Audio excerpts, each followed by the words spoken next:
You are so. If you look at ooh, That's pass interference right there. they said flag. It was a flag. Yep, it was a flag. Should have been. I'm so tired.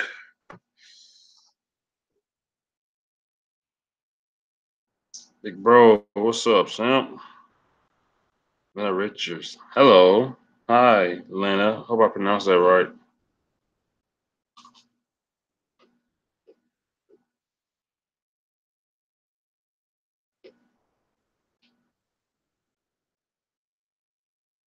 What y'all up to on this Monday? Good evening, Ron. I'm good, bro. I'm just chilling, man. Get this live stream out the way. I almost didn't do it. I'm so tired. But the show must continue. The show must continue. Must. So we here for it, man. We gonna do the damn thing. We gonna do it. Yep. Just waiting on a couple people to get in here. Drank way too much coffee. I mean, no, I don't drink coffee. Having a victory cheesesteak sandwich for Dallas. Ooh, I bet that's good, Julian. I wish I had one. That block in the end zone by the backup guard, bro. I know it was crucial. It was I was shocked. He was doing the damn thing over there with Fletcher Cox, man. Shout out to him. Yeah, this Monday brutal, y'all. It's crucial. I'm tired. I'm gonna do the show though. It ain't gonna be a long one, I tell you that. That's what she said. I'm tired as hell, but we're gonna knock out a little time. We definitely gotta talk about this game. What's up, Rob? What's up, Rob? In the house? Them boys put in their work last night, huh? We're gonna talk about it. We're gonna talk about it, y'all.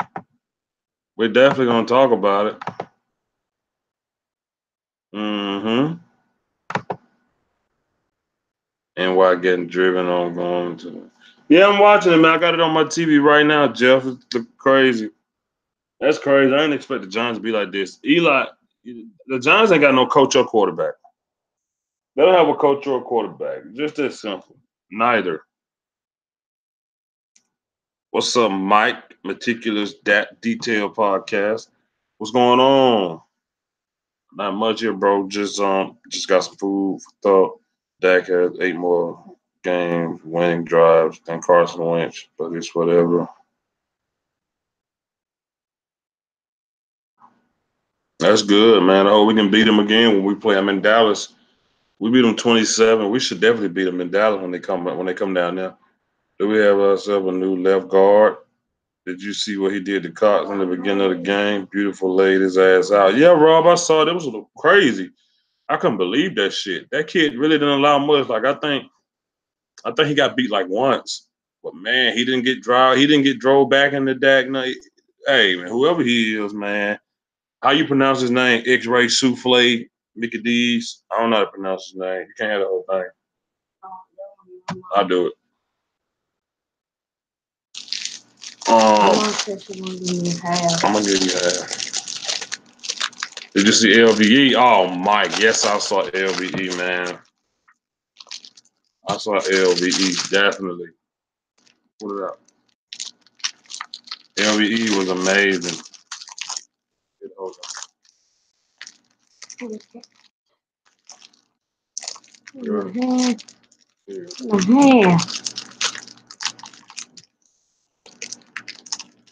Here. Get that one too. Yeah, I saw LVE. Lua something. Yeah, what's that guy name? X-Ray Souffle Medina. I don't know his name. LVE rhymes with oh, that's a good one. Punch drunk savage. That's a good one. You know what's around with LVP? What? MVP. You know what's wrong with LVE? What? MVP? That's a good one. I enjoy that one, man. That's a new one. That's a new one, man.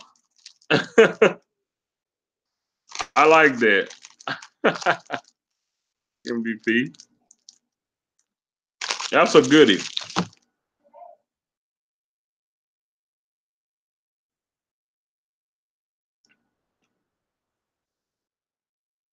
What y'all want to talk about?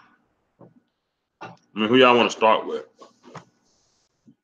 LVE Rookie of the Year. Yeah, probably so. Probably so. I mean, Smith, he's standing out. Cowboys, bro. What's up? You at work? Hey, yeah, man. I'm at the office, man. What's happening? Oh, not much, man. You know how we do it on Mondays, man. Just recap, man. Pretty much. Man. I'm just glad, man. That we're having, man, Victory Monday, man. Instead of, man, what the fuck Monday? I was getting tired of Yeah, it. I should change it to Victory Monday, huh? Man, we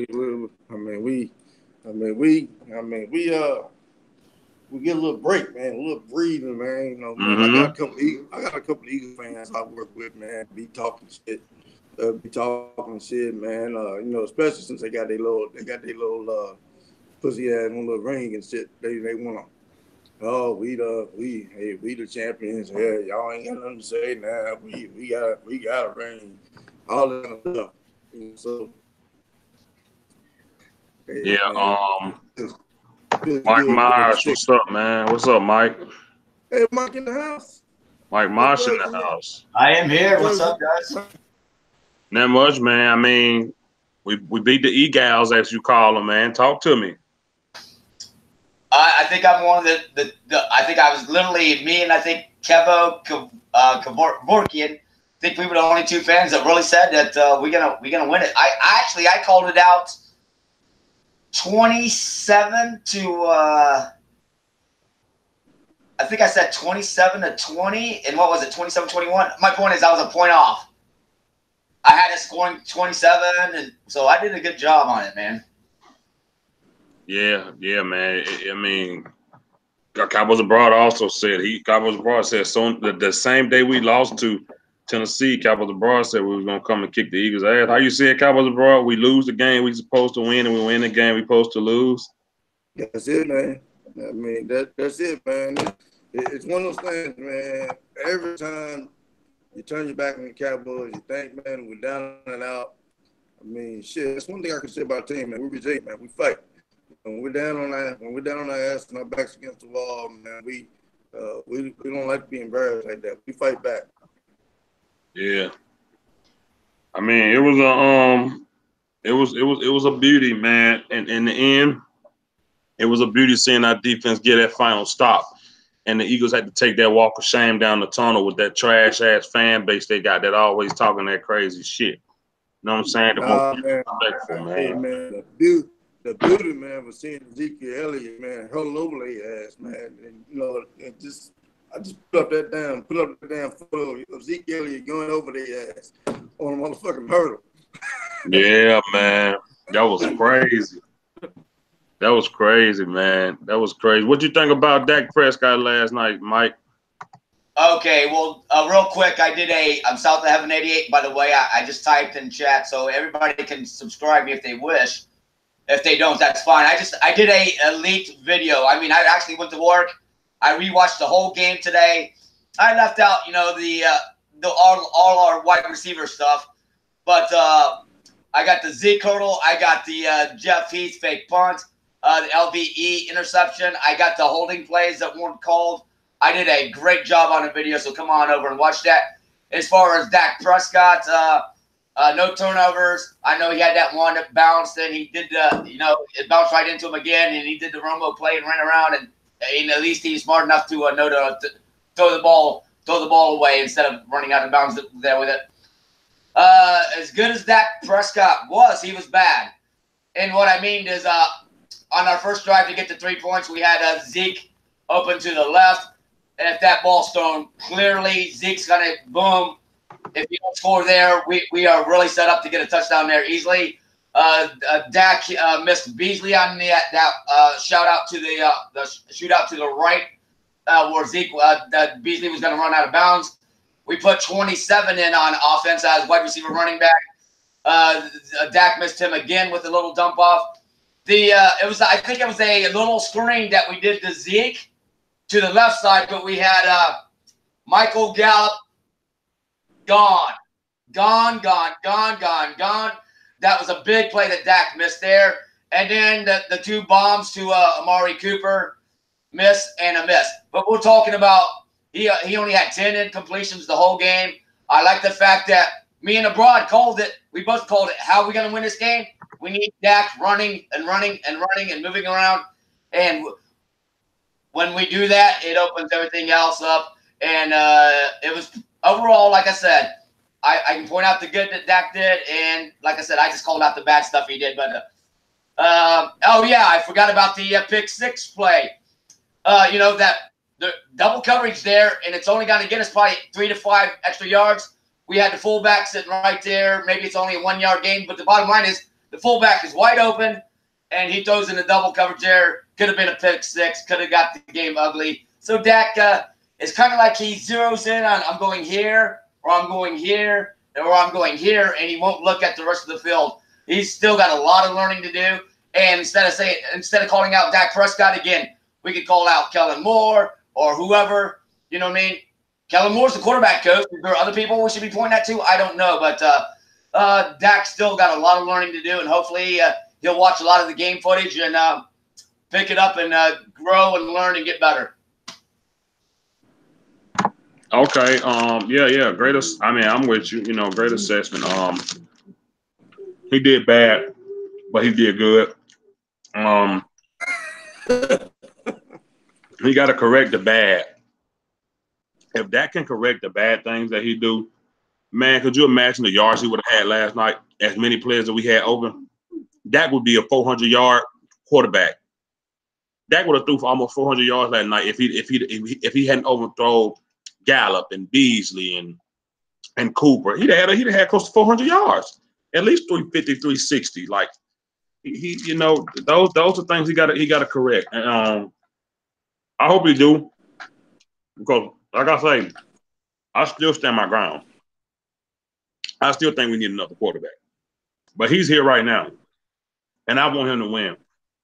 And another thing that Mike said, I don't like Dak's inaccuracy, but when the hell would the quarterback coach or whoever work on Dak with that? Like, what? When the hell do they try to correct that? I don't get that. Like, what are they doing? Like, that really puzzles me that they don't really try to correct that, because we've been seeing the inaccurate overthrows and underthrows all season. What the hell are the quarterback coaches and Garrett are going to try to see what the issue is with Dak throwing ability? Like that shit pisses me off. Say, man, Dak got two quarterback coaches, man. He got Kellen Moore and he got Jason Garrett, man. Both of them backup QBs, man. They hell couldn't keep their fucking jobs because they were inaccurate. Yeah. So how do you have a guy, man, that's coaching your motherfucking quarterback, man, on how to be accurate? Hell, if they don't know how to be accurate them damn selves. So it's. I mean, I'm not a rocket scientist. I'm not a rocket scientist enough. I don't even consider myself, man, a real smart guy.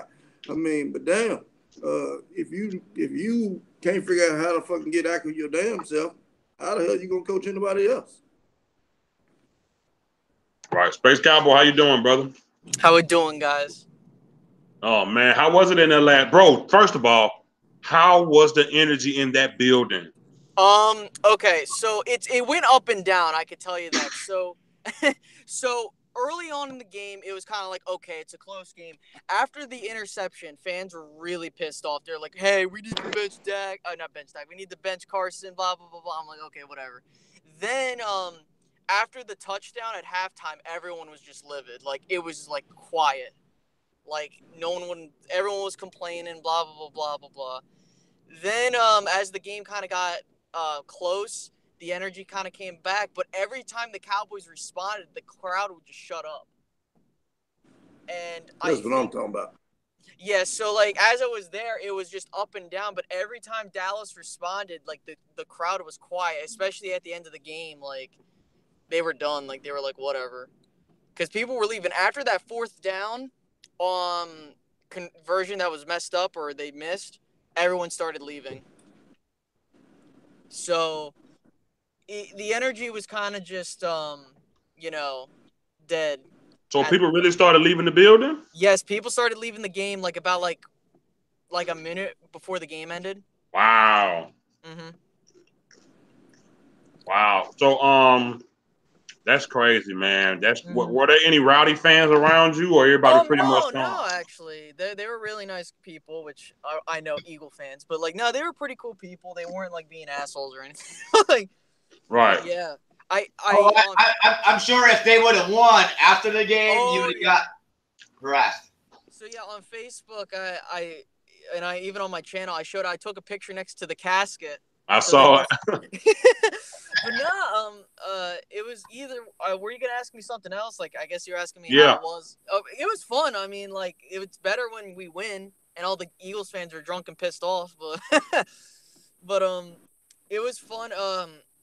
I will say because I think you guys were talking about Dak at the beginning. Dak was struggling. Like it was cold though. I'm not trying to give him an excuse. To be honest, it was really cold.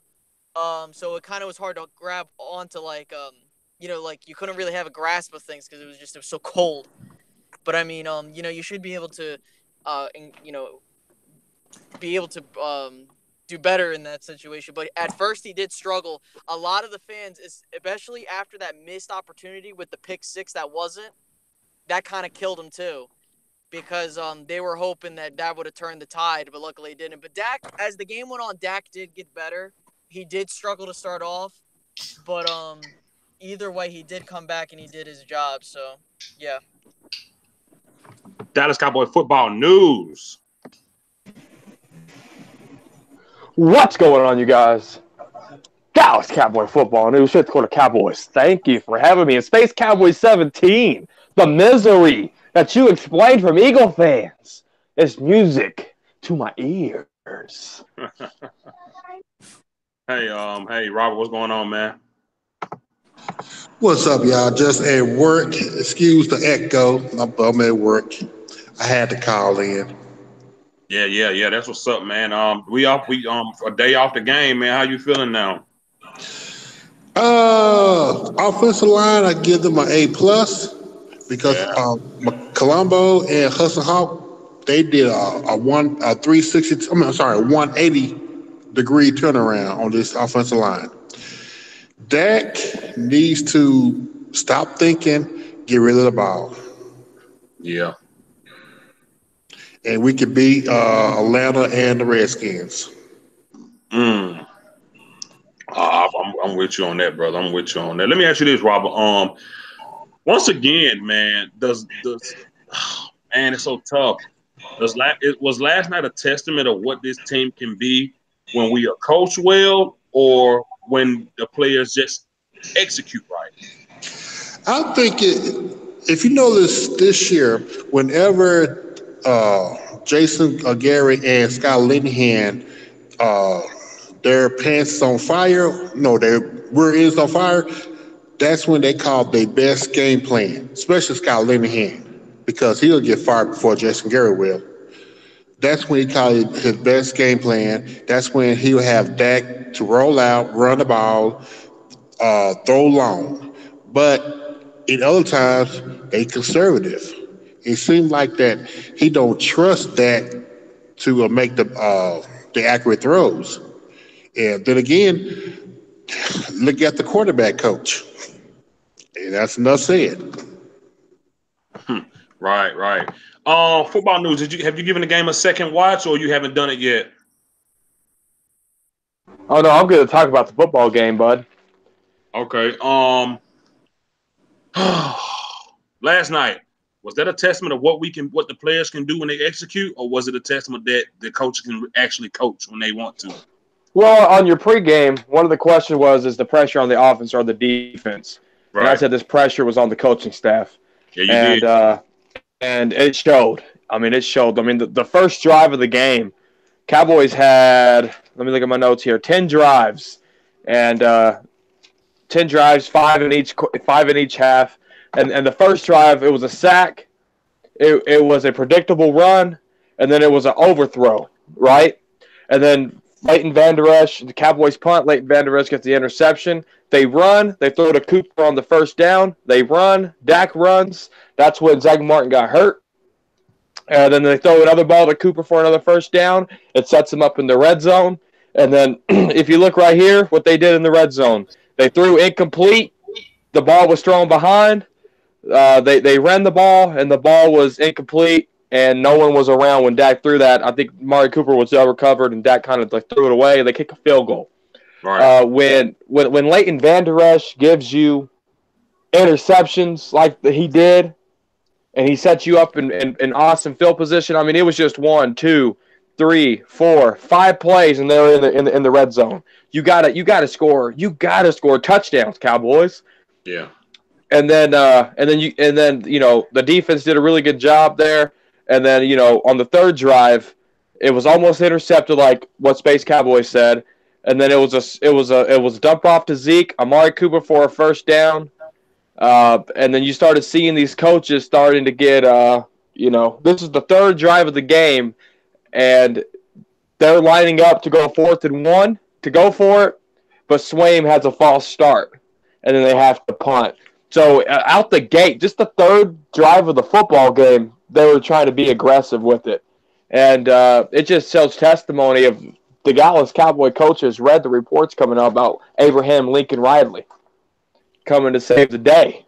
So there was a lot of pressure on this coaching staff, and I give kudos to the offensive line. A+. I think A+ is underrated for this offense. I mean, they deserve triple A+. Just for having backups play in there, especially when Zach Martin was out, and it didn't even look like the offensive line missed a beat. It shows testimony here, and player execution does go into it, but just the aggressive nature from Jason Garrett and different plays from our offense. I mean, there was probably like a handful of plays that I knew what they were going to do, and they really threw the playbook. Hold on, I ain't done, Mike. I ain't done. Hold up. And they were in damn it, you lost my goddamn train of thought. Go ahead. Shit. It's you and Robert, and hold on. You cannot give that O-line an A+. I understand we had a backup in there and this and that. We can give 4 of the guys an A+, but that asshole on the right, he ain't a newbie. He ain't a rookie. Leal Collins was trash. All 3 sacks against Dak Prescott in the first half were because of Leal Collins. So everybody else can have an A+, but that motherfucker gets an F in my book. Wow. And that couldn't wait till after I was done. Sometimes you just got to get it off the chest. How you feel about that? How the coaches and the players did last night, Cowboys abroad? Oh, coaches and players. All right. First of all, I'll start with coaches, man. Okay. Hey, man, I wasn't totally satisfied with coaches, to be honest with you, man. That damn game, man, and started the game, man, was boring as shit. We doing more of the same dink and dunk shit down the field, man. Wasn't stretching the field, wasn't going downfield. It was just, man, shit. It was boring as fuck, to be honest. And but we got better as the second half went along. We got better. I thought they called a pretty good game up until the fourth quarter. I don't know. I really don't understand that shit we were doing at the end of the game, man. Clock management, that shit, man, was just terrible. We get the ball back with a bunch of something to go, man. If we're gonna give them the ball, because we run 3 and out plays, man, 3 bullshit plays. We are still playing not to lose games, man. I feel like we get to the end of the games, we need to fucking play to win. Go move the damn chains. We know they got 3 timeouts. We know that just running the clock out alone is not gonna get it done because of their timeouts. We know we need to move the chains. Why we don't fucking do it, I don't know. At the end, man, it was just kind of. I was like, what the fuck are we doing? Now for the players. Players, man, played overall. Overall, I think players played a good game. Wasn't perfect by any stretch of imagination. You know, Dak, man, he did enough to win. Hell, in the league, that's what I require of Dak, man, to do enough to win. Um, yeah, you know that his fumbling issue still concerns me. This is 5 games now that Dak done had a fumble. I don't really like that shit. Yeah, he's making over, and he's missing some throws. He's leaving some meat on the bone, as old Joseph Randall used to like to say. You know, he's leaving meat on the bone. Um, but the question I have for the group, and this is a serious question, in reference to Dak Prescott. Really, I just want to know is we are always on Dak for his inaccuracy and his missing throws and things of this nature, Yeah, right? yeah, So my question for the group is: Have we all QBs miss throws, overthrow throw balls, underthrow balls? All QBs do it, and I don't know of a single QB that's got 100% throws, man, that he's gotten done. He's gotten right.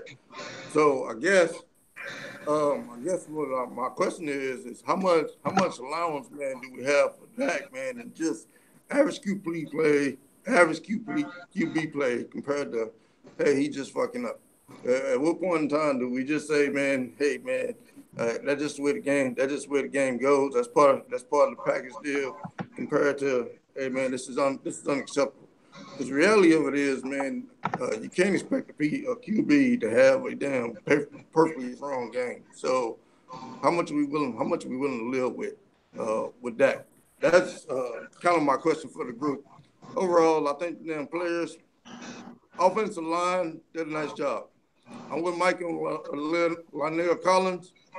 Uh, shit, man. Every damn week he getting a pilling that hurts us. Every damn week he missing the block that kills us. I mean, shit. He got to get it together. Um, my hats off to the guys that step in. That new guy, Efforts or whatever the hell his name is, Efforts, that yeah. the Hawaiian dude. He played a hell of a game. When Redmond had to go in for Zach Martin, he did a nice job because hell, when Zach Martin went down, hell, I was in damn panic mode, man. My damn hunt damn near stopped, man. But I mean, shit. A couple plays later, I was like, ain't nothing bad happened. We all right. So offense played okay, man. I get him a C. I get him a C, maybe a C plus. It wasn't nothing spectacular with the exception of one player. And that's damn Ezekiel Elliott. Ezekiel Elliott in my book get a motherfucking A plus. He stepped up. He stepped up, man. When the lights were going, we needed him. When the season's on the line, our number one player, man, give us 187 yards. You got to get him. I got to get him an A plus. It would be fucked up for me not to. Everybody else, man, just kind of did their job. On defense side of the ball, defense, man, I'm gonna that's kind of y'all might say that's kind of low. Yes, they kept us in games. Yes, they kept the game close. Yes, they made critical stops when they necessary.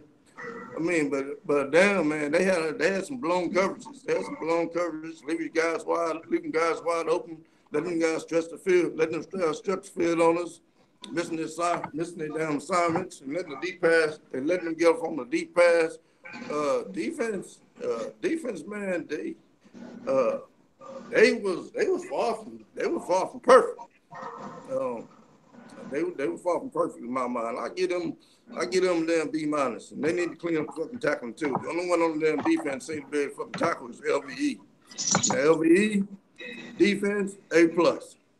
Byron Jones defense A plus. Everybody else, Randy Gregory, he get an A. He get an A. I ain't gonna give him that A plus. I ain't gonna give him that A plus yet until I see a 2-sack game from Randy Gregory. He ain't getting it from me until I see a 2-sack game. But you know, he get an A. You know, he was in that dominant. I got to give credit where credit is due. We got a sack. he was putting pressure on the guys all night long, man. He made it real uncomfortable for Carson Wentz back there, and I love to see that shit. So kudos to him. That's my thoughts on it. Okay. Since you had a good question, I'm gonna take it to football news. Going back to your question, football news. You pretty much, Romo. We know that's your damn quarterback. So, and we know there's things that we expected from Romo. We expected Romo to take risk, and with risk, sometimes it comes reward, sometimes it comes interceptions, and we knew sometimes Romo was gonna give us an interception, and we live with that. Is what we seeing from Prescott something that we just gonna have to live with? I got to give Prescott credit for what he did yesterday. He was taking risk shots, but he needs to work. And I get it, Amari Cooper's kind of new, but the overthrowing, like I get it was one-on-one situation, but Dak wouldn't have threw that if we didn't have Amari Cooper right there running that route. So I like what I've seen there from Prescott. It's just if he was hitting money, which we know he can hit money. I mean, he hit Tavon Austin right in the lap. He's hit Michael Gallup in stride. He hit Tavon Austin twice, and Tavon Austin came up with one big against the Giants. You know what I mean? So he has it. He just has to get it down. But the Dak Prescott that I seen yesterday, I mean, we were getting some deeper throws out of Dak Prescott. And let me see if let me just look at his stats from yesterday real quick. Bear with me because his yards per throw should have been the highest it's been all year. Because just how far he was throwing the ball was something we haven't seen out of Dak Prescott in a long time. I haven't dug into the details of what his yards per throw was, but I can tell you he threw 270 yards and had 102 QBR. Yeah, it looks like yards per attempt was 7.5. So let's just look at last week's against the Titans here. 7.8. So actually last week's was even better than this week's. But the last 6 games of Dak Prescott, the last 6 games for Dak Prescott has been, pretty solid. He's thrown over 270 yards the last 3 games. He's fumbled a couple of times and he threw some interceptions. But hey, I've seen some progress over the last 6 games from Dak Prescott. And I think if this team, I mean, you look at the Giants' last 2 Super Bowls, when they got them with a 9-7 record, it's because they got hot late in the year. If this team can this team can get hot right now, they're warm. If they can get hot, look out because Dak Prescott's playing some pretty good football right now. As the offensive line can start gelling and Amari Cooper, maybe Amari Cooper can be the next thing to Jesus Christ, Lord. So I don't know, but I'm liking what I'm seeing so far out of Dak. But and he needs to keep throwing the ball deep because he's been doing that the last couple of games. If that answers your question. Yeah. Before I go to South of Heaven, I'm gonna go to Dallas Cowboy locker room. Hold on. What's up, man? What it do, bro? Oh, not much, man. How you feeling about last night, man? Oh man, that was a great feeling, bro. To finally get a W, like to see our quarterback actually perform pretty well. The offensive line actually played together and played well. The defense was all over the place in certain spots of the game. There was a couple of drives that, the Philadelphia Eagles went just straight on down the field and like it was nothing. But all in all, I give the team overall a B+, man, because the overall team effort was just there. Everyone was focused, locked in, and everybody pretty much did their job last night. Okay. How you feel about Prescott? Prescott stepped up for you? I mean, he had a 102 passer rating, man. I mean, that's good. You know what I'm saying? It's better than what he's been doing, getting 50s and 60s and 2 turnovers a game and, throwing under 200 yards a game. So that's a vast improvement from where we were about 2-3 weeks ago. Okay, yeah, that's true. 102 passer rating is pretty damn good. I'm gonna go to South of Heaven, then I'm gonna go to Robert. South of Heaven, man. You talked about what'd you say? Oh, sorry, that's my radio at work. Mike Marsh, Xavier Woods, man. What you liking out of our safety, Mike?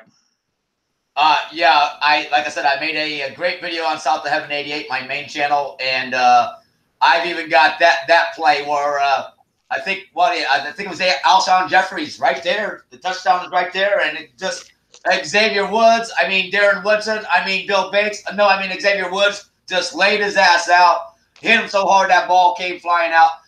Overall, great game. I think the only guy I could call out on secondary that really had a terrible game was Anthony Brown.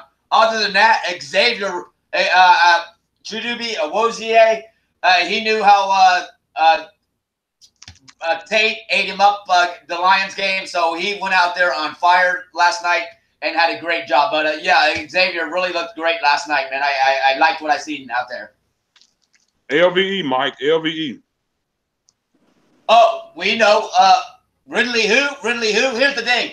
The best offense is a good defense. Number one, let's say we got rid of LVE and we got Calvin Ridley in here. How are we going to make all these tackles? How are we going to tackle the other team? How are we going to make plays if we got a Calvin Ridley here and not LVE? You got to give it out for Leighton Vander Esch. We all knew what greatness we've had. Thank God Sean Lee was out. We got to see that boy grow up faster than he wanted to. Trust me. And every since he's got in there and he's played ball. He's a true man. He's a football player, and you can tell that he loves being on America's team. And it's but it's like the spotlight ain't on me. I'm hired to play this, and I'm gonna play it. And he just comes out beasting and beasting and beasting. It's like there's countless plays, man. The running backs, the wide receivers, you name it. He's just like he's everywhere, man. The guy is he's damn great. I also got a plug. I do the jerseys. You got your own connection. That's fine. I'm not twisting anybody's arm, but if you need an LVE, you need a Leighton Vander Esch jersey, Mike Mosh like page on Facebook, Mike Mosh on Twitter. Go comment any of my videos, South of Heaven 88 on YouTube. And it's Mike_Mosh at yahoo.com. You got to love 55 and 54, man. Man, we got badass linebackers here. Yeah, I'm with you on that. Hey Pat, not Pat on here. Damn, Robert. My boy Working Class, he said he think 54 and 55 the best linebacker duo in the league. How you feel about that? Maybe the second right now. Getting one more year to jail, they will be the best. But they also Who's the first, need Robert? help with the defensive tackle positions. Who's the first, Robert? If they're the second, who's number one? I'm gonna have to say, get me back on that. Let me look for this. But as far as Cowboy Broad, a question about Dak. Dak can improve, but we need new coaches. Yeah. And that's the bottom line. We just need new coaches because I'm sick of Scott Linehan trying to make him into a Romo, and he's not a Romo. He is Dak Prescott. He is a RPO type of quarterback who is trying to be a pocket passer, which he needs to stop. Play within your ability, then you'll be successful. That's a great point. Play within your ability, and then you'll be successful. That's a great point. That's true, man. I mean, I amen that. I second that. All the way, man. Let's move on to 21 for a second, man. Man, Pat, how'd you feel when Zeke got that hurdle, but he failed? Not Pat, Robert. When Zeke got that hurdle, but he failed, man. He was wide open for a touchdown. He hurdled over the guy, and he failed, man. Man, that was a thing of beauty. If he could just, that would have been the player of the week if he would have got that touchdown. But I think it had something to do with the Eagles turf because it is trash. It is in Philadelphia, so I think the turf had something to do with it. Yeah. Cowboys abroad, man. That hurdle, man. Why did he fall, man? What happened, Cowboys abroad? I know it's it must Them, be a good day, y'all. It got to be a good day. Cowboys abroad got his hat twisted.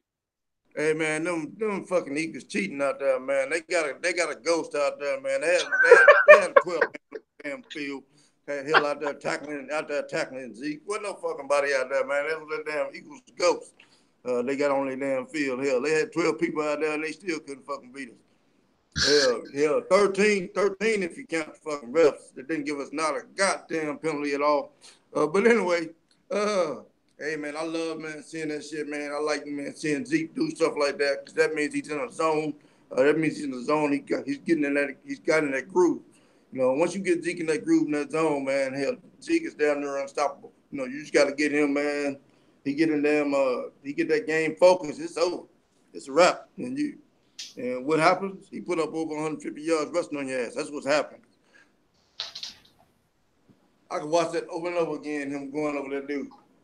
I know, right? Hey, we're gonna watch it, guys. Oh, there we go. Yeah. Ow! And they're good at ghosts. That's beautiful. That's great. Look how he kept the ball, man. One more time. Here we go. Yeah. He's going to get it this time, man. Last time he didn't get it. Yeah. And then the ghost tripping right there. Yeah, man, that damn ghost, man, got him, man. Hey, Dallas Cowboys football news, man. Zeke, the Detroit game versus this game just felt more special, even though he had a big one in the Detroit game. But this one just felt way more special. Like, which performance was better to you, football news, this one or the Detroit? This one. Zeke was way more physical in this one. He was looking for contact. He was lowering his shoulders. He was hurdling folks. What happened to Zeke, there was no ghost. It was no field. What happened was called noodle legs. Zeke got noodle legs. I don't know if you ever played sports or anything, but when you get excited, your legs they turn into noodles. So that's what happened to Zeke. He got too damn excited after that damn hurdle. He got those spaghetti legs. It happens to the best of us, but but no, this performance right here is Zeke's best performance all year.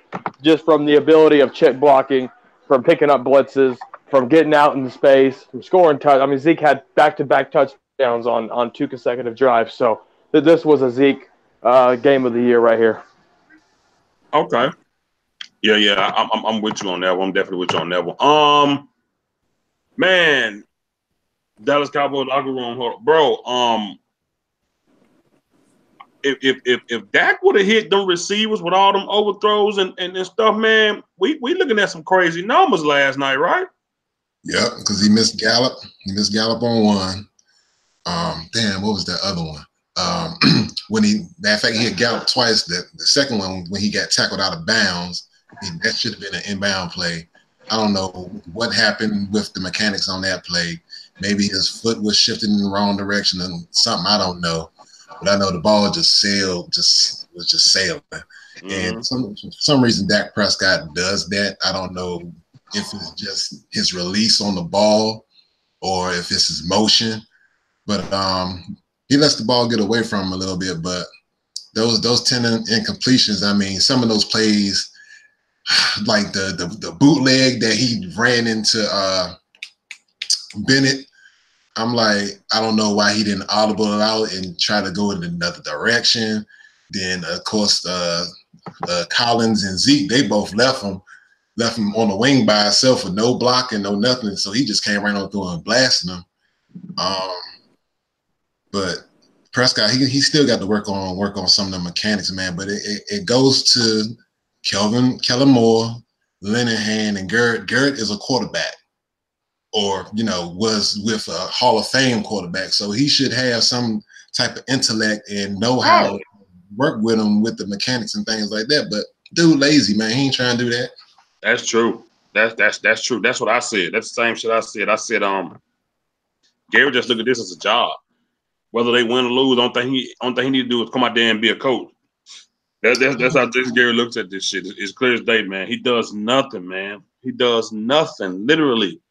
Like your quarterback literally have like just a couple things that he need to fix, and he will be okay. He's a big guy. He can take a hit. He can run the ball. You know, the offensive line, they held up as much as they could last night. Dak had so much, and he got him holding that ball too long is another thing. If Dak could fix those small things, man, I don't know, man. You know, we be.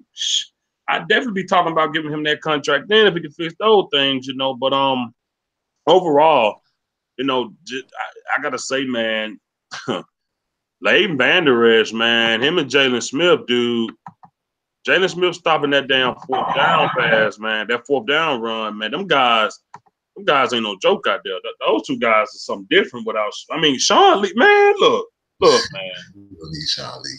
Working Class said that them guys have a better connection without Sean Lee. And you can see when Sean Lee ain't there, it is a better. Now, Sean Lee is the GOAT, one of the best linebackers to ever play the game. But we got to call a spade, man. It's just somebody, those two young guys, they get it. They understand. They click so much. They feed off each other energy when they out there. It's almost like they in friendly competition. Who get the most tackles? Who can get the most stops? You know, it's pass breakups. Like them guys are a duo, man, to be reckoned with. And I said it before the season started. It's just time for Sean Lee to retire. Become a linebacker coach, man. Just do that. You know what I'm saying? I think you will be okay. I think, you know what I'm saying? Cowboys are brought, no, not Cowboys are brought, South of Heaven 88, man. Can we talk about, in my opinion, and I'm going to pass on to you, we got Cooper. We got the guy, Michael Gallup, who's turning out to look pretty good. He's running more crisp route. He's not dropping balls like he was when he first started. We got Beasley, who still can do his damn thing. Are we missing an elite tight end? Man, it's like, man, we will never get another Jay Novacek. And wow, we not only got another Jay Novacek, we got a guy that was like way above him, and that's shocking. But I guess what? If you needed the first down on third down, I'm probably still going to Novacek instead of Witten. But that's just me. But wow, it took us years to get from Novacek to Witten. So now Witten's gone. So now how long is it going to take us to even get I'm not trying to get the next Jason Witten or the next Novacek, but how long would it take us to even get like the next David LaFleur? You get what I'm saying? Yeah. It's a tough situation. I got to go back real quick. Earlier, as soon as you started the stream, you said, "Is it the players or was it the coaching?" We're all Cowboy fans, and we know we've already called it out that we've got the talent on this team to beat anybody. It's all about the coaching. Yeah, you got to give the job, the win goes to the coaching hands down. And maybe because their job was on the line, they finally decided to get to work. Oh, and back to the Zeke hurdle. We all love the Zeke hurdle, but there was that other bomb. There was that other long run. And I don't know, was he gassed out or was that guy just fast as fuck? I believe it was the cornerback of the Eagles. Not only did he catch Zeke, but he swatted the ball out of his hands. But thank God. That's when Zeke was literally at the out of bounds line and then went out of bounds. But that was another one. I'm like, man, Zeke's gone. And that guy he was like the Flash, just caught him. But so that was another play that goes along with that hurdle. Could have been double scores there. Hell yeah. That guy was just fast as fuck, man. that dude, man, had some wheels, guy. He did, man. And Dallas Cowboy Football News was talking about the Dak Prescott stats. And he was right around, I believe it was around 22 out of 32 or something like that. 10, I know it was 10 incompletions. Yes, 10. But yeah, he's right there. Man, he was whipping it around, man. And it's like, you know what I mean? He used everybody on the team. You know, it wasn't I gotta go to the X guy only. Cooper played lights out, but I mean Dak hit Swami, Dak hit Schultz, Dak hit Zeke. Dak hit Hearns, he hit Gallup, he hit, you know what I mean? He hit Cooper, he just spread it out. It was a very solid job as far as that goes, as using everybody on the team. Working Class Cowboy in the house. What's up, man? What's up, everybody? What's going on? Not much, bro. You know, just doing the show. I guess I'm gonna ask you the first question I asked everybody. You know, we're a day off from the game.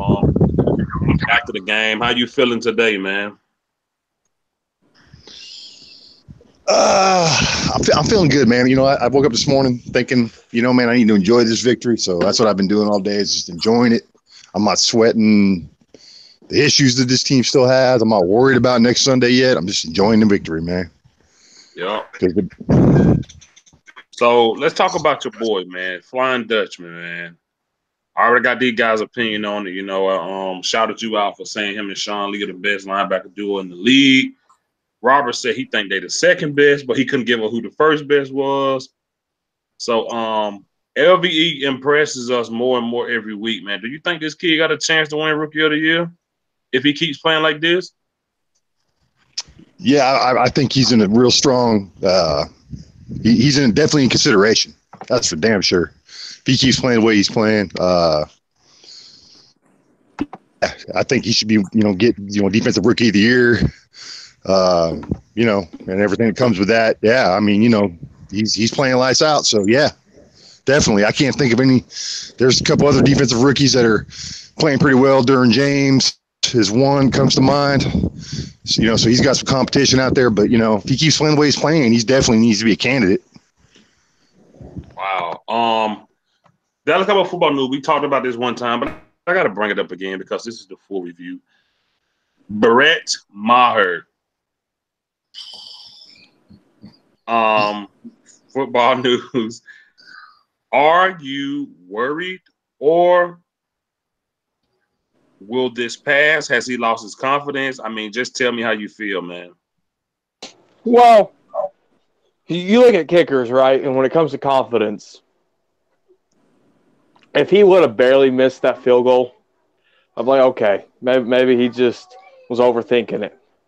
Because he is a rookie in the National Football League, being 28 years old. So, he really the only time he really kicked big games was in the Canada Football League.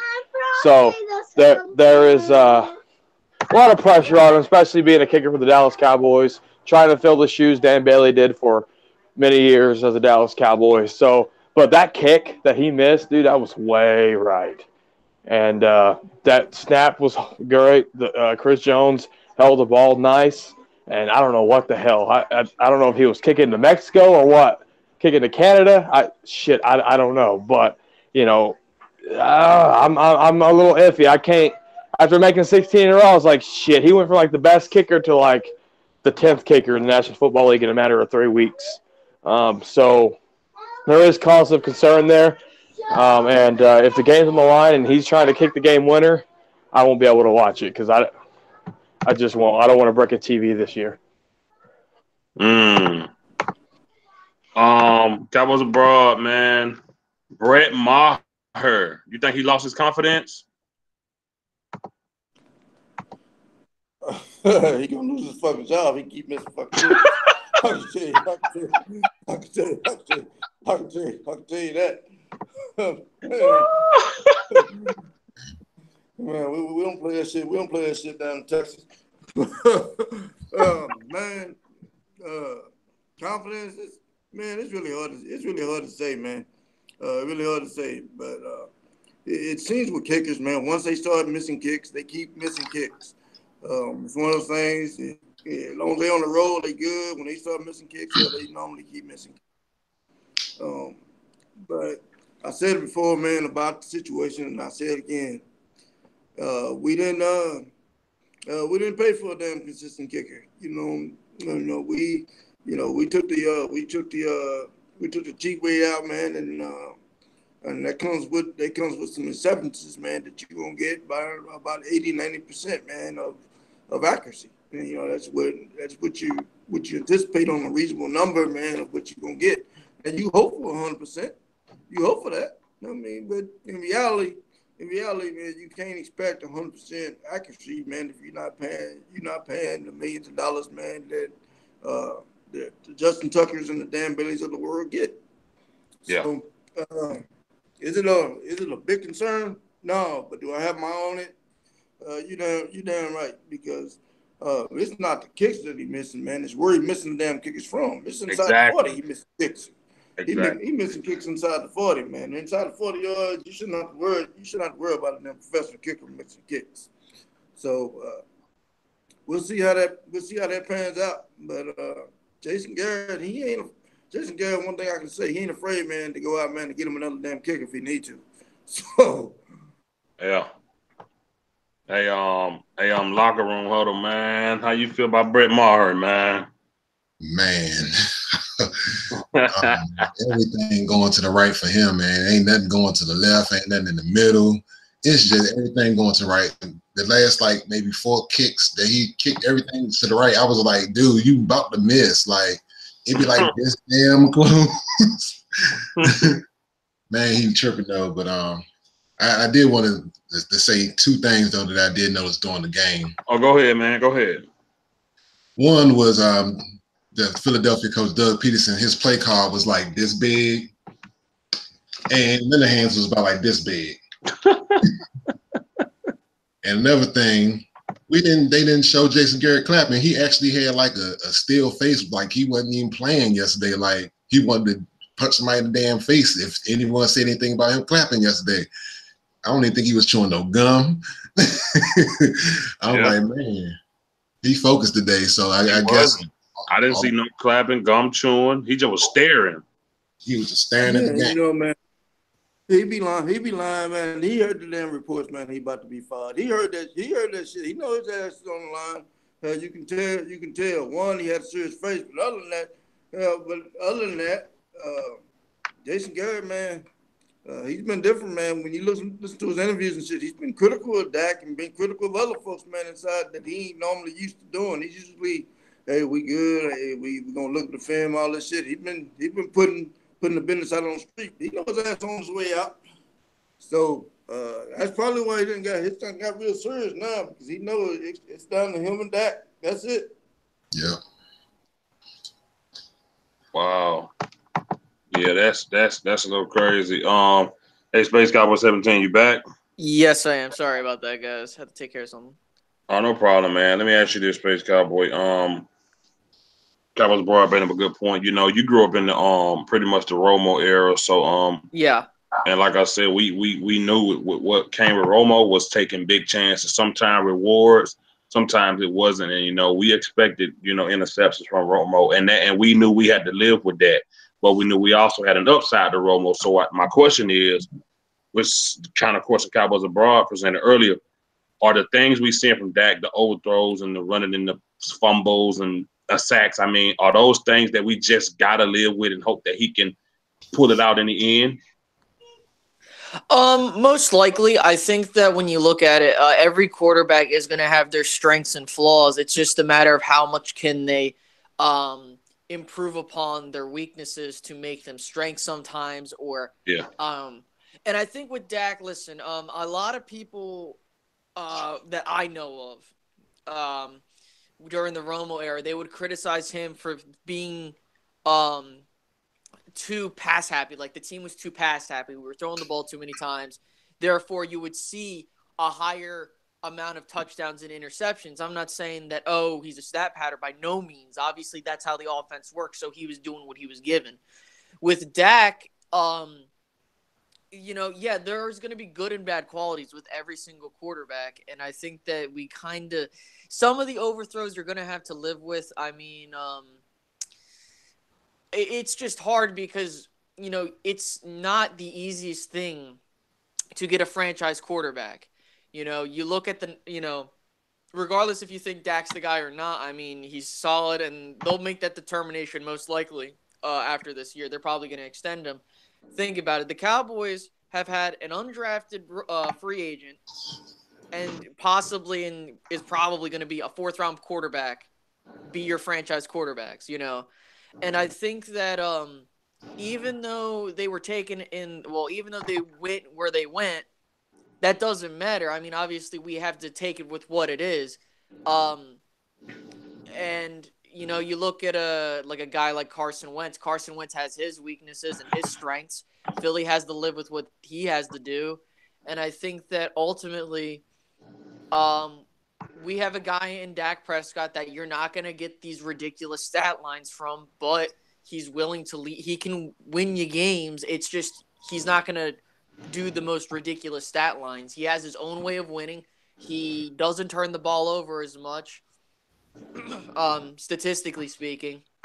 And it's just, like Abroad, I guess, said, like, that's how you get it with every single quarterback. You're going to have strengths and weaknesses. It's just a matter of how well do you hide the weaknesses or build upon them. So, yeah, I mean, if Dak's going to do that, Dak's going to do that. But that doesn't mean he can't improve upon it. But we'll see. So. Okay. Hey, working class cowboy, man. I said, are our tight ends truly garbage, or do we need to figure out who the fuck this tight end coach is and get on his ass like we get on Scott Linehan ass? Like, what the fuck do we need to do about this tight end situation? Because Dak is such a dink and dunk type quarterback. I think we're putting tight ends in the right position. I think we can march that field a little bit better. Who the fuck is this tight end coach? We need to figure out what's going on over there. What was your question, man? Is the tight ends the problem, or is the tight end coach the problem? Like, because I think we can. I mean, I know that it's up to Garrett and Linehan to play Rico and them, but these tight ends, man, it just seems like they missing something. So I'm asking you, is it the guys, or do we just need another tight end coach, or do you even know who he is? Well, Doug Nussmeier is our tight ends coach. I believe he was the OC at Alabama under Saban, if I'm not mistaken. Mm-hmm. Honestly, I think it's the tight ends, man. I think it's the guys. It ain't so much the coaching. I think it's just we don't have that down the field, stretch the field type, Zach Ertz, Travis Kelce type guy. I think a guy like that would definitely help Dakota. By the way, he's Dakota. He ain't Dak. He's Dakota as far as I'm concerned. He don't get a nickname. All right. So anyway, I think, they can definitely help this young quarterback. If we can get a wide receiver in here, or a tight end in here that stretch the field a little bit, man. I think these guys, Swaim is kind of that guy. He's hurt right now. That might be part of the problem. He's at least got the most experience in this system. What's up with Rico Gathers, man? What's up with this kid? Is he just really not getting it? Is he that dumb he can't figure out the play? I mean, that could be one of the solutions to that problem if they actually freaking figure out how to develop this kid and get him on the field. So I think right now it's the tight ends, man. I don't necessarily think it's the coach. Okay. That's fair. Robert, do you think if Connor Williams is healed up before the season now, should we put him back in or leave that guy that was in there last night balling out in there? Leave that guy in there that's balling out. Connor Williams, I'll move him to tackle. He's not strong enough. He's strong and soft strong. You need somebody strong up in the middle. These two athletic, and this offensive line, if you know it's against the for the run, they hungry. They want to put. They tired of the pass blocking. They want to put. Connor Williams, he'll fit better in that mode. But this Cowboys team is for running. Pounding the ball down your throat. And we don't need somebody that's soft like that. So him heal, bulk up, put him in a tackle next year, and move Lyle Collins back to guard. But as the guy that's here right now, let him stay right where he is. Okay. How you feel about that football news? Connor Williams or the guy that's already in there? No, man, I'm telling you, that left guard position looked a lot different. I mean, there was a play where he threw freaking Fletcher Cox. I think it was the first drive of the game or something. I mean, this guy, Xavier Su'a-Filier, or whatever the hell you pronounce it, he threw Fletcher Cox like nothing. Like the Redskins were throwing Zeke. Like, Fletcher Cox don't get manhandled like that. You know what I'm saying? And I can't say in any of this game we're like, God damn it, that left guard. Like what Mosh did with La'el Collins. You know what I mean? Gosh damn it, La'el Collins. Like, that left guard position looked completely different. And I was like, wow. So, I'm hoping that this coaching staff evaluate the tape and say, you know what? There's a big difference here. I think we need to keep Xavier here.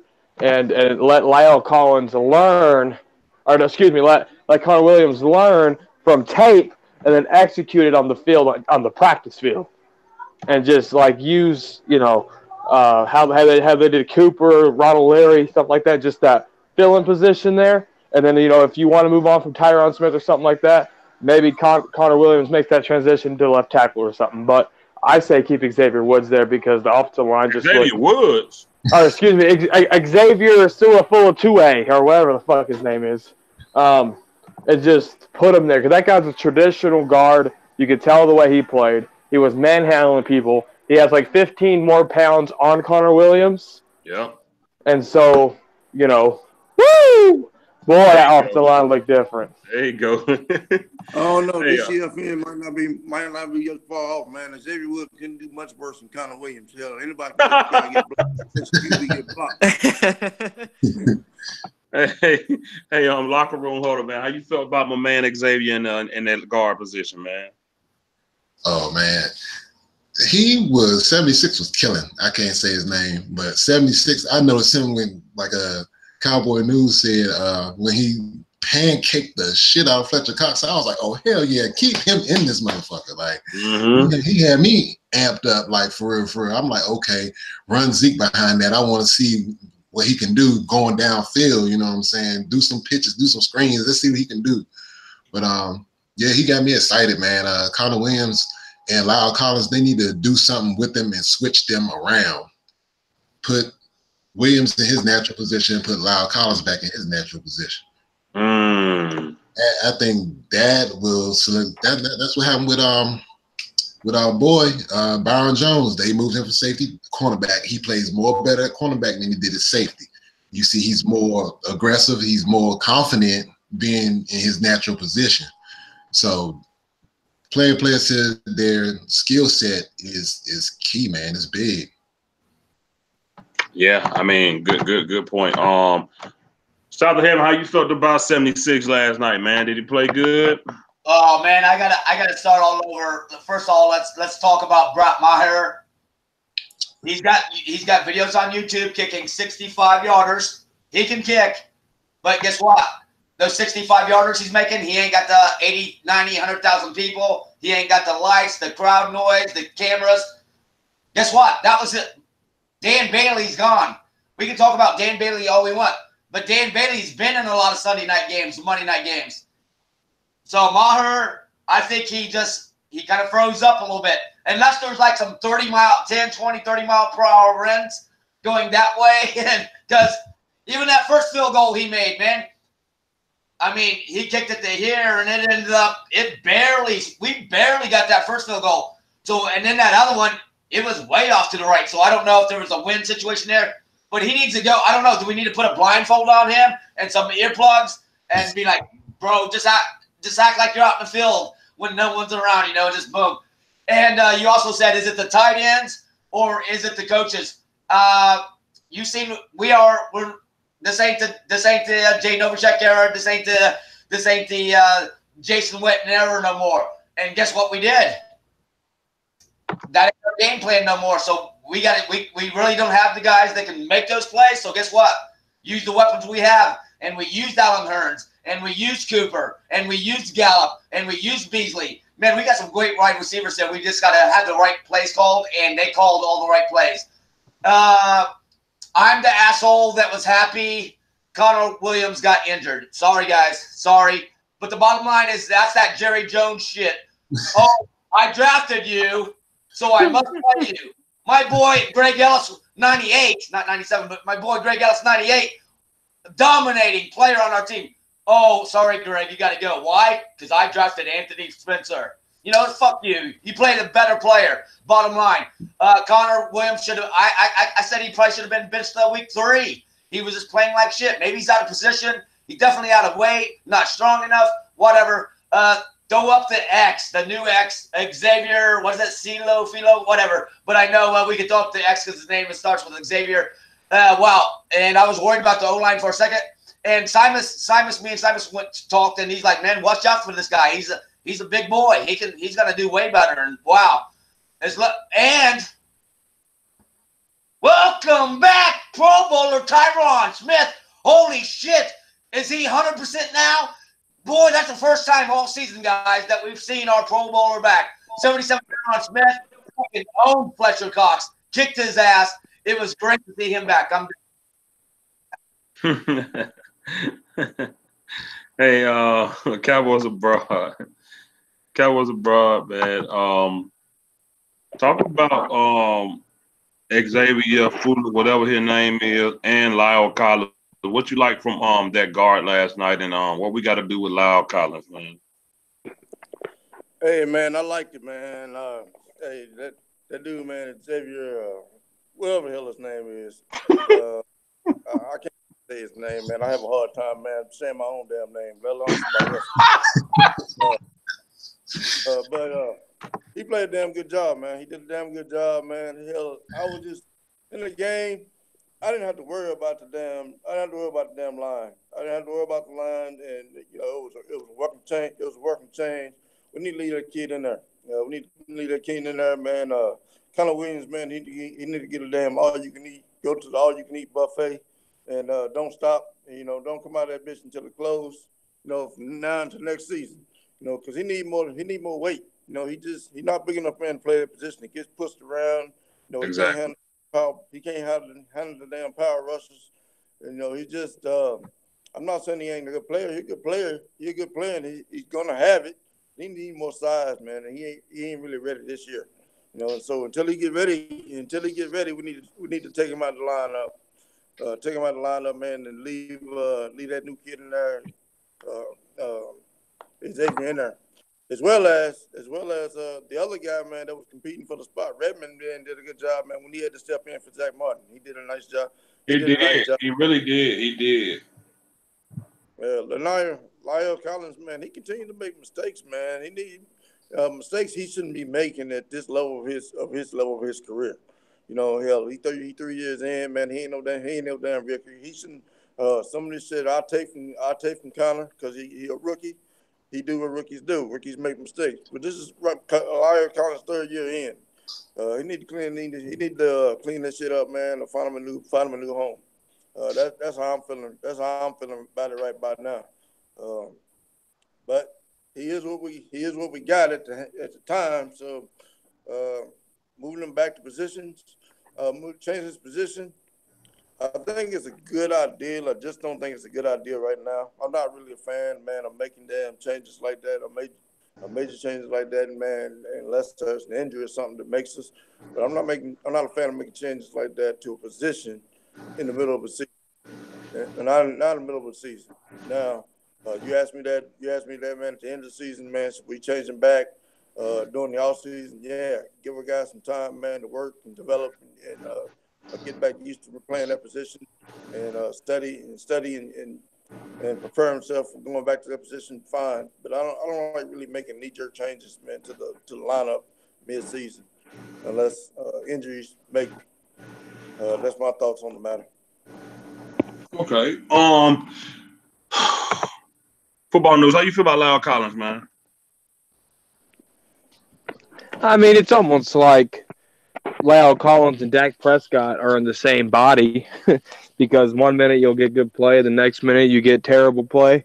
But for the I want to say Lyle Collins is bad probably about, I don't know, maybe 30% of the time. I don't think he's as bad as we're trying to make it out to be.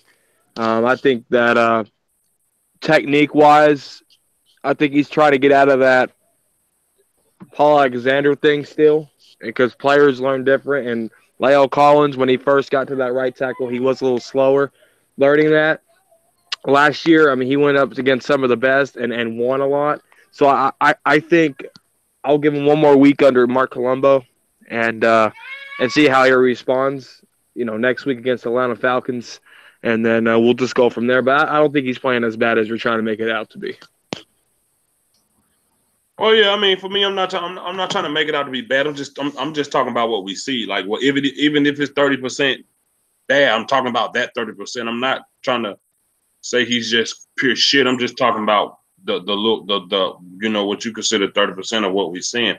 I think it's more 50-50 with Lyle Collins because he get 2-3 penalties every game. There has been a game he hasn't got penalties, So for me, it's 50-50, and I just think that's an issue when you're talking about guy that's been over there in his second year, he did better last year. So for me, it's more 50% because Lyle Collins is going to give you at least 2 penalties a game. So whether it's a false start or it's a holding, you're going to get that every game from him, and that's just not acceptable in my opinion, especially when you got a quarterback who's still trying to figure himself out and work on himself when it comes to passing the ball.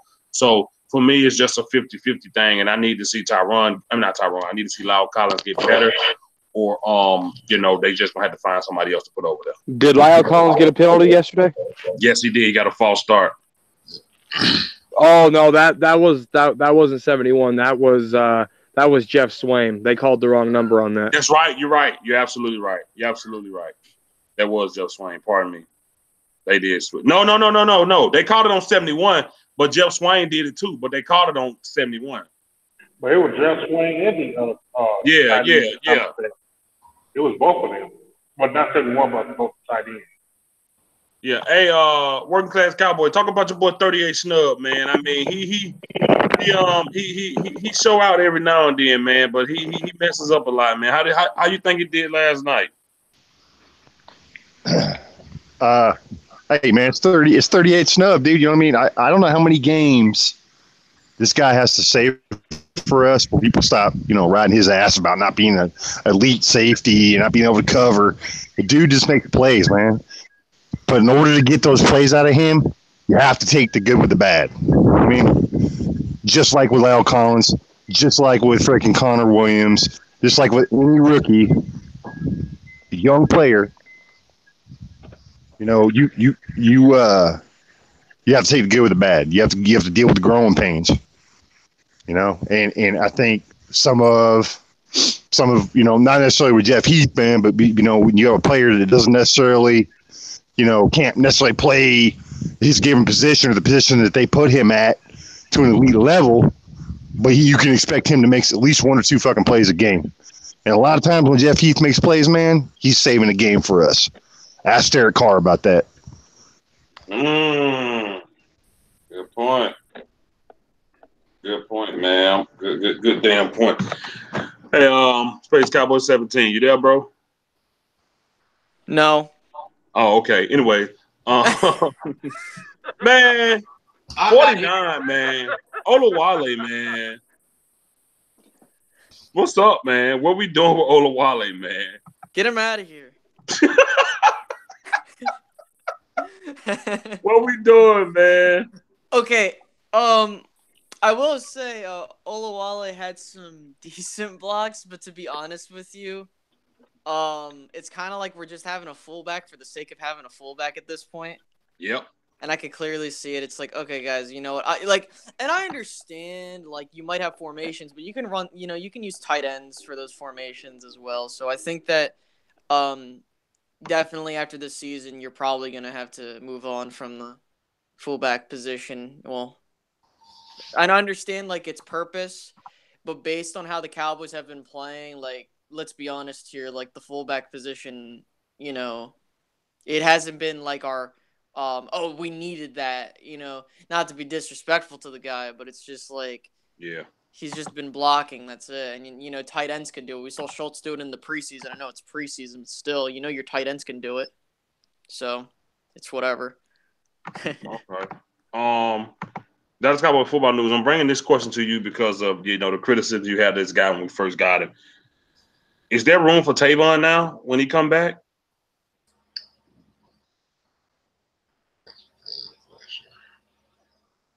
Football news, you're on mute.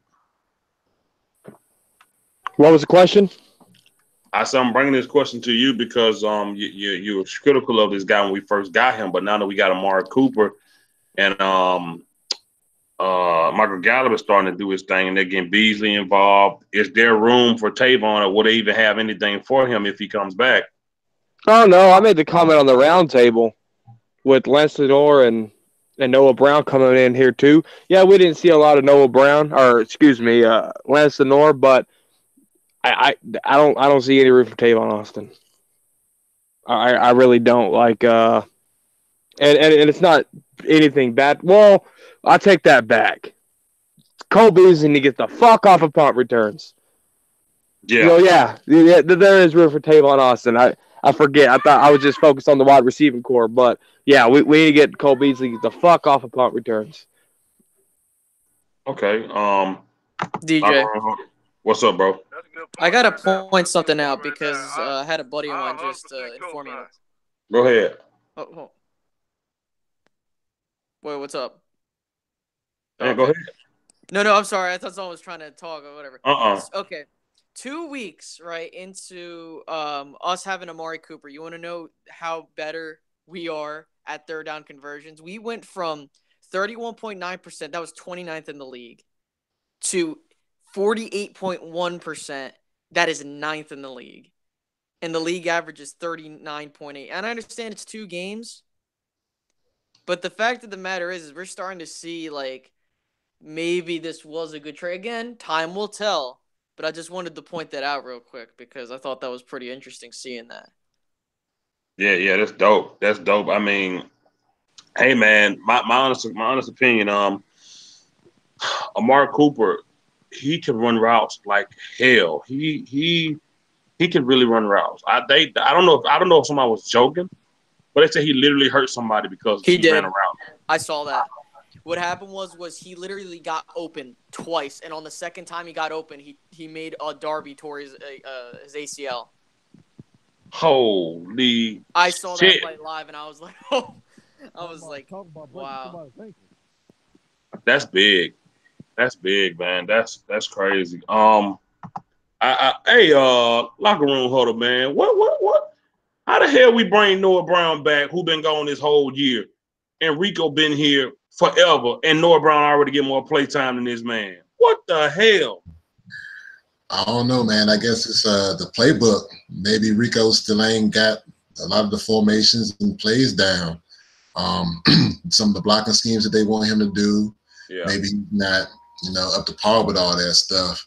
And they figure maybe Noah Brown, who's kind of, he looks like he's kind of big, but he's not as big as damn Rico, that's for sure. But they really didn't even throw the ball or really use him. He was just out there just running around, really. They And getting down, that somebody's had 2 penalties. Yeah, he did. Yeah, he did. Man, that's because he out there nervous and got the jitters, and he just happened to be out there. Man, that was tough last night. Man, South of Heaven, man, Hot Boys, man. What you thought about them last night? Who's that? The Hot Boys. Who's that? Hold on. Who's the Hot Boys? The defense, front seven. Oh man, right off the bat, Gregory doing his thing, and this is old school Glover, by the way, but my Taco jersey's in there. Did Taco not play that game, or what was going on? I know he was banged up and injured. It was good to see Gregory back. I believe it was Dallas Cowboy Football News that said, man, we could actually probably go on a run here. And if you think about it, man, we can add a David Irving to this defense. You know what I mean? We can have a 97, a Charlton come back healthy to this defense. We can have and then all of a sudden a Tavon Austin comes back to the offense. We possibly could go on a run here. The defense overall, man, 54 and 55. Jalen Smith, Leighton Vendrush. Man, they're going to keep us in a lot of games. This defense is going to keep us in a lot of games. It's funny how we're trash. We got beat by the Titans. Hey, you know what? Maybe the Titans aren't who we thought they were. They fucking held Tom Brady to 10 points. Dak Prescott all of a sudden looks like God now because we really could have beat that team. We can all see. We all know what we did. I'm not going back to that. Really want to go back to that week, but man, seeing the Titans come out and own the Patriots, like, damn, maybe we're a pretty good team after all because we could have beat them. We just took away. We beat Philly at home. Shout out to our defense. Like I said, I think I shouted everybody out. Everybody pretty damn good overall, minus Anthony Brown. But whatever. It is what it is, man. Okay. Cowboys abroad, the Hot Boys, man. Did they get? I mean, they did a couple of good things, but overall, I wasn't impressed. How you felt about the Hot Boys last night? Hey man, the Hard Boys, man, they was all right. I mean, they got some pressures, man. They got Carson Wentz rattled. Carson Wentz rattled a couple of times, man. It was just, man, shit. Carson was just elusive last night, man. And sometimes, man, the QB, man, just win. I mean, hell, they had their hands all over his damn wrists and shit. Hell, he still made some fucking throws. So I gotta give some credit, man, to Carson Wentz. But I really like the fact that the Hot Boys, man, they shut down the fucking QB run. They kept containment. They didn't let Carson Wentz get out of control. They didn't get no damn long runs on them.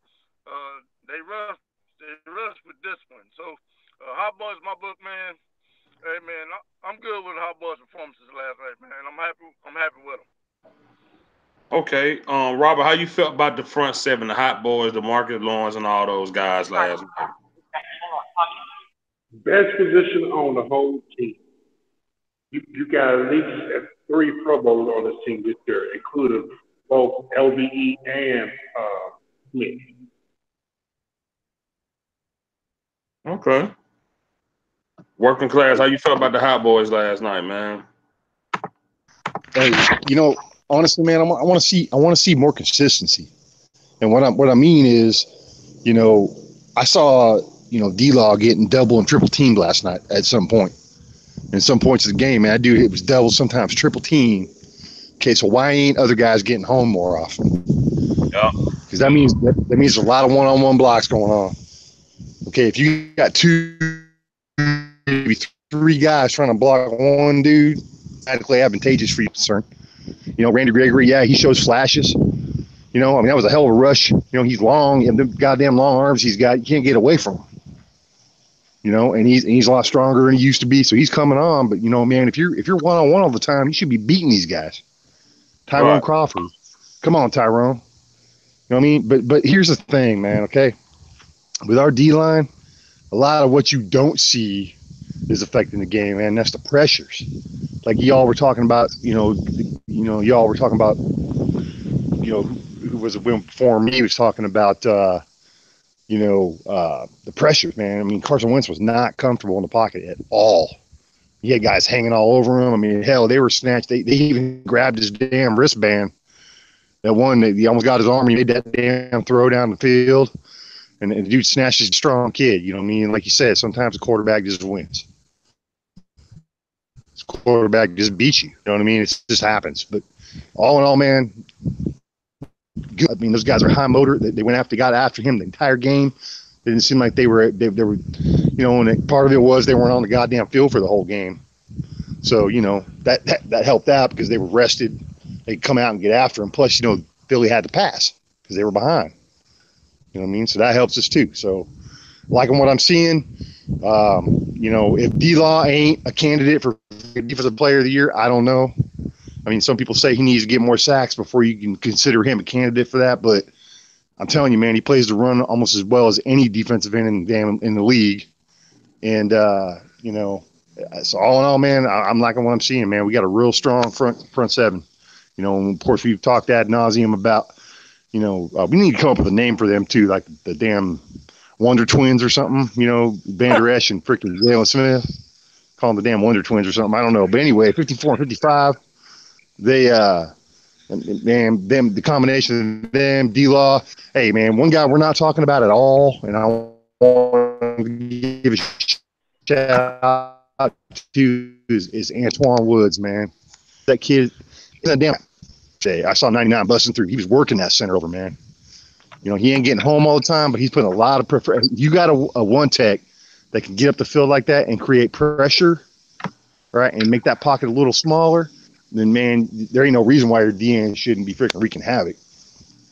So, all in all, great effort, man. D-line's looking pretty good. Yeah. Hey, working class, man, reminded me of a question, man, I wanted to ask, though, man. I always hear Jalen Smith and Leighton Van Der Esch, man, mentioned as a set. Who's the better linebacker? I just want to know, man, what the group thinks on that. I think the better of the two right now. Is that what you're asking? Between LVE and Jalen Smith?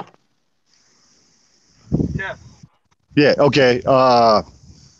Man, that's a hard question. That's a good question, man. I think they both do different things. Yeah, their jobs are But different. yeah, they feed off each other, man. Jalen's more of a downhill player. You know what I mean? Where he'll get after your ass. He comes downfield with violence, and he'll lay the fucking wood on your ass. But you know, Van Der Esch is more of a side-to-side lateral player, man. He can cover the field, the width of the field, real quickly. Great cover linebacker. He's got some thump to him too, but not like Jalen does. Who's playing better right now? I got to go with LVE, man, because of what he's bringing to the field, man. Interceptions, you know, quarterback pressures, making tackles for loss, games, you know, saving first downs. I mean, he's just all over the field. Right now, in my mind, 55 is the better of the two. Yeah, I think I got to rock with 55, man. That's just that side to side ability is just impeccable, man. For the guy to be 6'4", 250 plus pounds, and for him to get side to side like that with that hype and that weight on him, and actually know how to tackle and get an interception and catch it with his hands. I gotta rock out with 55 right now. Not taking nothing away from Jalen, because Jalen have made some big stops, man. Jalen was in the passing game, breaking up passes last night. These guys are just a different duo, man. That's another guy that's gonna have to get paid too. God damn. Hey guys, but it's good. It's worth it. Check it out. America's team. You always got to rep. Cool man there. Check it out. Cool man after the game, repping the old Des Bryant there. Thought that's pretty cool. All right, go ahead. Forever. Football news, don't you say a goddamn thing. Yeah. Throw up that X, baby. That was more like a T, but yeah. Hey, Beach wearing a Niner or a Giant jersey? I know I'm watching that shit right now. But yeah, man, you know, I pretty much ain't got no more topics, man. Anybody else got something they want to talk about? If not, we'll just get ready and close it out. I was gonna say for anybody out there, South of Heaven 88, my main channel, I rewatched the game and I put in the highlights, man. I got the hurdle, I got the interception, I got Awuzie batting the ball down, I got Xavier Rhodes bringing the heat with that great hit.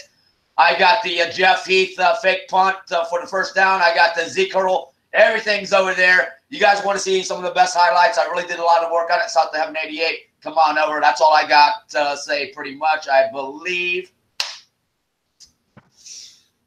All right, Cowboys Abroad, you got anything closing you want to say? Because Freaky Friday is going to be about them goddamn Falcons. We just beat one bird. Now we got to go beat another one. So anything you got to say closing on this Eagles game, bro? You know, Cowboys Abroad?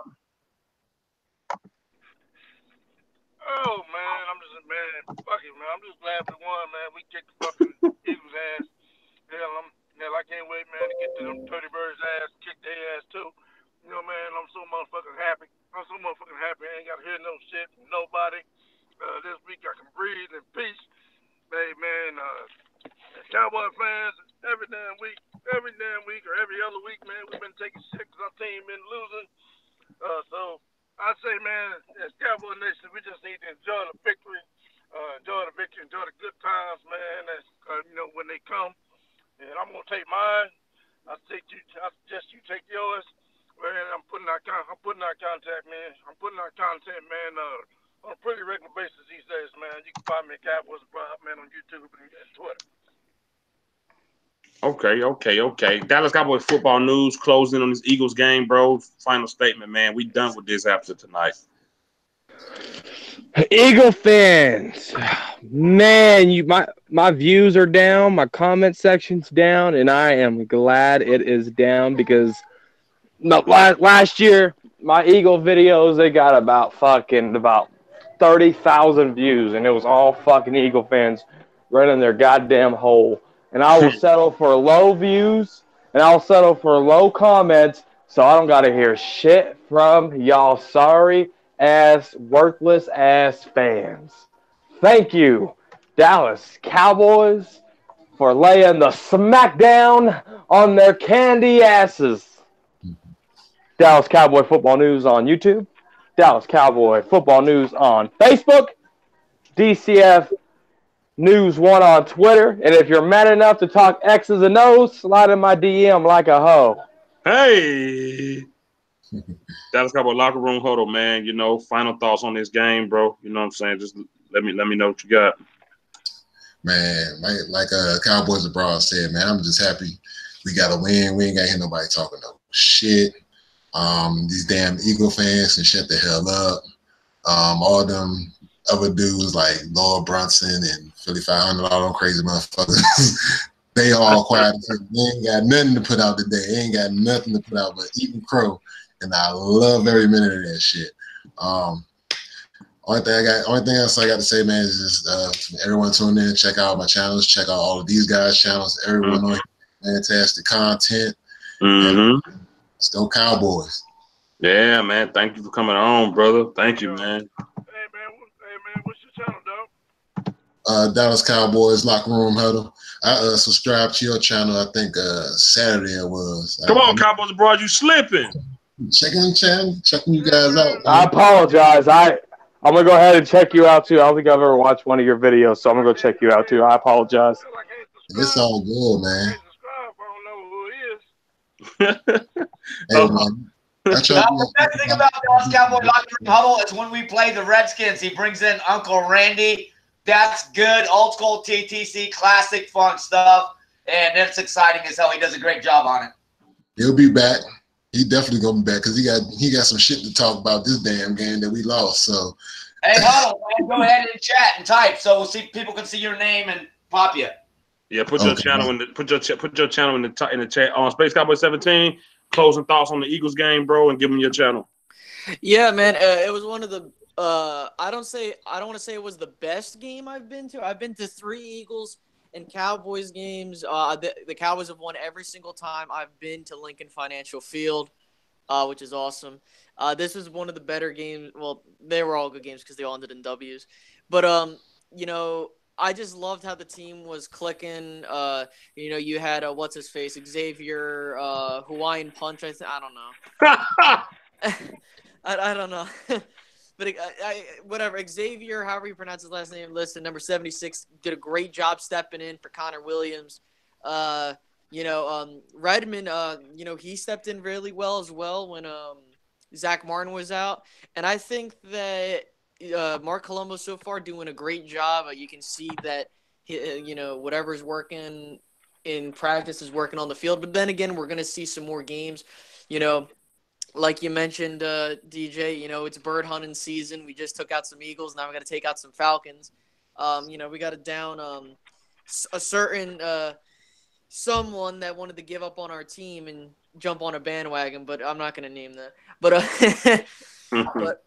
Did he change his Twitter name? Yes. Oh, okay. Team changer. No, not that guy. The other guy. But anyway, anyway. Oh, I know you're talking about. That Cowboy fan in Georgia. Yeah, well, I think he's just Atlanta fan in Georgia now. Atlanta fan in Georgia. Yeah, it's just Georgia Sports Report now. Go ahead. Who cares? Anyway, let's go. Listen, let's just enjoy the win for the next day, and then it's all about the Atlanta Falcons.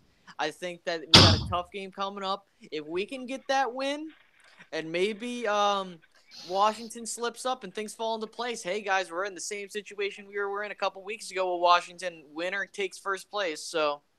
Woo! Let's roll, baby. Let's go. There he go. Exactly. Wait, repeat that again. Who takes first place, Space Cowboy? I'm going to say the Cowboys pull away at the end.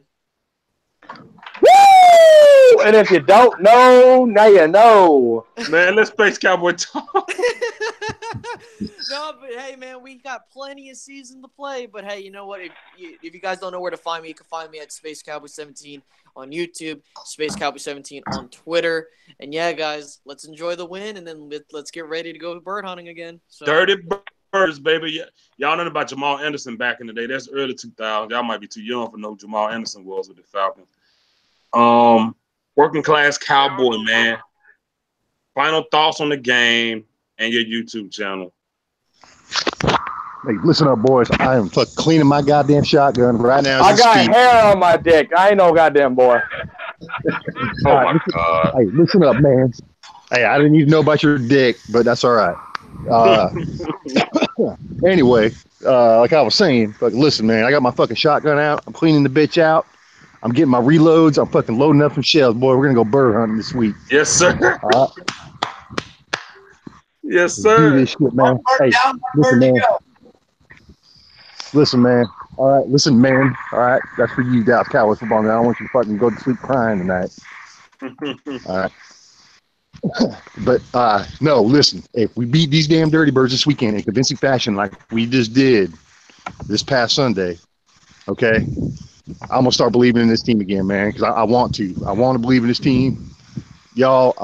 I'm a goddamn Cowboys fan, and I hate doubting this team. I hate not believing in this team, and I hate not fucking being secure and knowing that the product I'm gonna see on the field every Sunday. If y'all know what I mean.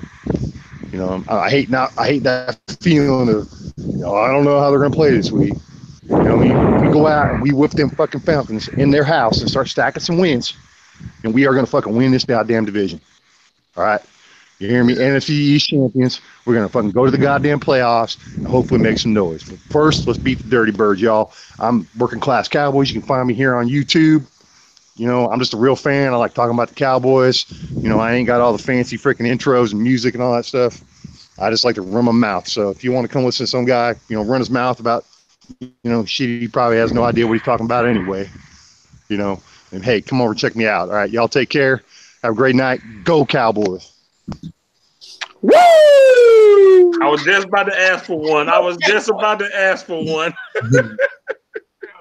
Hey, Mike Moss, close us out, man. Close us out. Oh, hey, right off the bat, let's remember our brother Pat. He's got, I think it wasn't the son with the disease and issues. So keep him in the prayers. Yeah. And as far as subscriptions, Cowboys Abroad, Dallas Cowboy Football News, Fifth Quarter Cowboys, Dallas Cowboys Locker Room Huddle, Space Cowboys 17, Working Class Cowboys, obviously Fifth Quarter Cowboys, South of Heaven 88, Cowboys Mosh, Cowboys World Order, Face CWO. Shout out to Robert, who is here. Let's go through the chat real quick. Oh, I'll try it. My Cowboys family, he's about to go live. So jump on over there, Cowboy fans. Shout out to Ron Smith. Let's see how fast I can do this. Mike's Meticulous Details Podcast. Let's see. Who do we got? We had Rico Gathers Daily Highlights here. That guy hated our fullback. Punch Drunk Savage. Yeah, okay. Who else am I missing? There's so many. I got to scroll way up. Simp, gotta shout out Simp. Ron Smith. Gotta shout out all them. Yeah. There's Jay Flo. I have no idea who the hell's still here, but Rico, Jeff, everybody, man. Jeff Pertink. I don't know if Jeff I said that always right. here. Mike Meticulous, everybody, man. Yep. I know there's a couple of Rons in here too. Boomer Sooner. Savage. Rob Ramirez, shout out to you always being here, man. Shout out to the whole chat for coming through, man. Hey, man, Ron Smith, he's in chat. My Cowboys family, just go subscribe to him. Damn near everybody in chat with the red. Cowboys abroad, what you say? Where all them motherfuckers are rooting for us to lose. That's what I want to know. Damn so-called fans rooting for us to fucking lose to the Eagles. Where the hell are you? Oh, no, man. Hey, Mike, close them out and give us your channel, man. South of Heaven 88. Like I said, I just did a full in-depth highlight reel on the yesterday's game. So come on over, South of Heaven 88. I do all the jerseys. You need a jersey, any name, any number, any team, any sport. Drop me a comment and we can talk. And you know what's up? Go Cowboys. And I'll probably zip on over to my Cowboys family for a little bit as well. Yeah, hell yeah, man. Hey, y'all, we killed the Eagles, Falcons. Anybody else got something to say? I might have to give me one of them damn Amari Cooper jerseys from Moss. Uh-oh. I'm from church, man. I might have to give me one of them Amari Cooper jerseys, man. Uh-oh. Amari Cooper, man. Hey, I'm with it, man. Hey, Freaky Friday coming up, y'all. Freaky Friday, we're going to go to fuck in. We're going to get on these fucking Dirty Birds. We're going to talk our shit. We're going to do the damn thing, man. Hey, salute to everybody for coming watching, man. Go Cowboys. We out this bitch.